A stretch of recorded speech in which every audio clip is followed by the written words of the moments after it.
Hello there, ladies and gentlemen, and welcome back to the best games you probably never heard of. Today, we will be talking about the Riftbreaker. The Riftbreaker was released in 2021 and was developed by Exor Studios and was published by both Exor Studios and Surefire.Games for PC, PlayStation, and Xbox.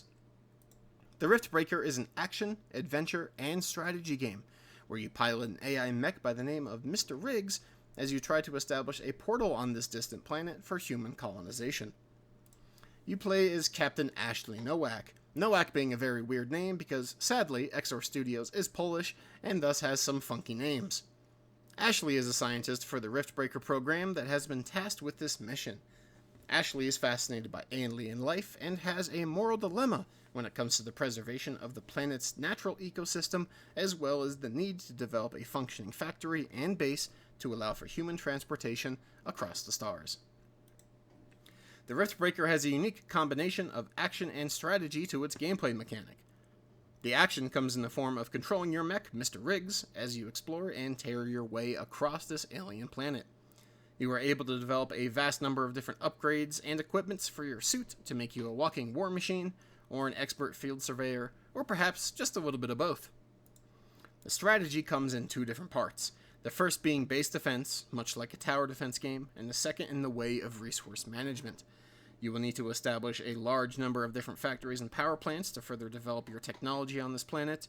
As well, in a factorial type fashion, this will upset the local wildlife, who will launch attacks on your base, so be sure you have plenty of turrets and strong walls to defend it. The alien wildlife will get stronger as your technology increases, leaving a delicate balancing act. The further you get from your initial starting location, the stronger the wildlife will become, so it is best to slowly expand out as your turrets and walls become stronger, or else you may be overrun. There are a few different types of game modes in the Riftbreaker as well, which includes the campaign, survival, and multiplayer. Survival is just a simulated form of the game where there is no main objective outside of just the endless waves of enemies, which will steadily get harder as you progress.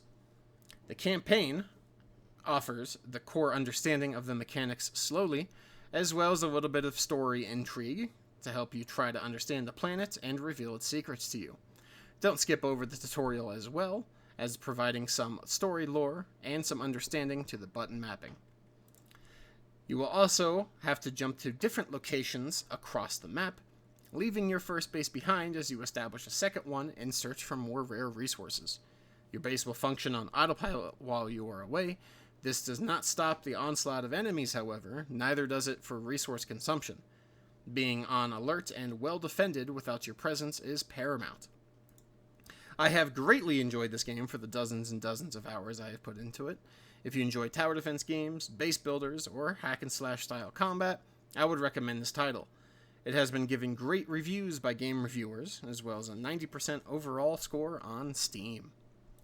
The enemies are diverse enough to incentivize strategy, the story is decent enough to keep me interested, and the gameplay loop is greatly entertaining and at times frustrating, but in a rather good way. Thank you for watching, and I hope that you will give the Riftbreaker a shot in the coming days. If you enjoy this game, there is also some DLC that is available to keep your entertainment flowing. I will see you in the next video.